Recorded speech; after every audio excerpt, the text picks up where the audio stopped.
ರಾಜ್ಯಾದ್ಯಂತ ಮಹಿಳೆಯರಿಗೆ ಉದ್ಯೋಗ ಕ್ಷೇತ್ರದಲ್ಲಿ ಬೆನ್ನೆಲುಬಾಗಿ ನಿಂತ ಶ್ರೀ ಕ್ಷೇತ್ರ ಧರ್ಮಸ್ಥಳ ಗ್ರಾಮಾಭಿವೃದ್ಧಿ ಸಂಸ್ಥೆ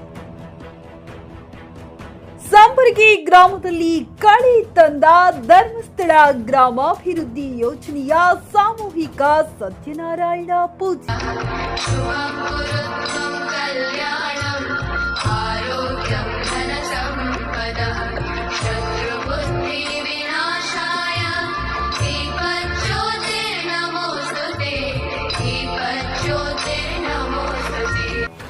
ಹೌದು, ಡಾಕ್ಟರ್ ವೀರೇಂದ್ರ ಹೆಗಡೆ ಹಾಗೂ ಹೇಮಾವತಿ ಹೆಗಡೆಯವರ ಮಾರ್ಗದರ್ಶನದ ಆಶೀರ್ವಾದದೊಂದಿಗೆ ಧರ್ಮಸ್ಥಳ ಗ್ರಾಮಾಭಿವೃದ್ಧಿ ಯೋಜನೆಯು ತನ್ನದೇ ಆದ ಉತ್ತಮ ಕಾರ್ಯವೈಖರಿಯನ್ನ ಮಾಡುತ್ತಾ ಕಡು ಬಡವರಿಗೆ, ಉದ್ಯೋಗದಾತರಿಗೆ ಹೀಗೆ 10 ಹಲವು ಯೋಜನೆಗಳನ್ನ ರೂಪಿಸುವ ಮೂಲಕ ಮುಂಚೂಣಿಯಲ್ಲಿರುವ ಶ್ರೇಷ್ಠತೆಯ ಸಂಸ್ಥೆ.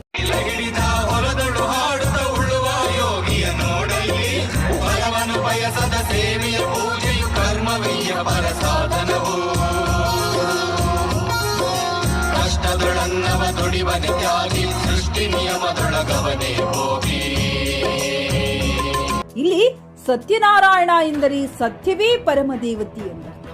ಸತ್ಯದ ಮಾರ್ಗದಲ್ಲಿ ನಡೆಯಲು ಮತ್ತು ದೈವಿಕ ಕೃಪೆ ಪಡೆಯಲು ಈ ಪೂಜೆ ಸಹಕಾರಿ.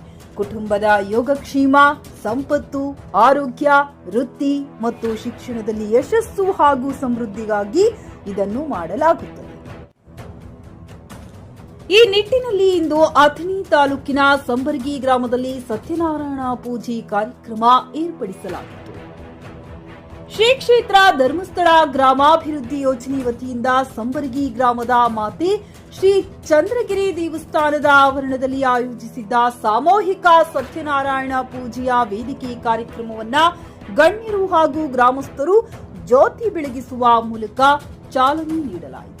ಕೆಟ್ಟ ವಿಚಾರಗಳಿಂದ ದೂರ ಉಳಿದು ಉತ್ತಮ ಚಿಂತನೆಗಳಲ್ಲಿ ತೊಡಗಿಸಿಕೊಂಡಾಗ ಮಾತ್ರ ಧಾರ್ಮಿಕ ವಿಚಾರಗಳಲ್ಲಿ ಮನಸ್ಸನ್ನ ಕೇಂದ್ರೀಕರಿಸಲು ಸಾಧ್ಯ.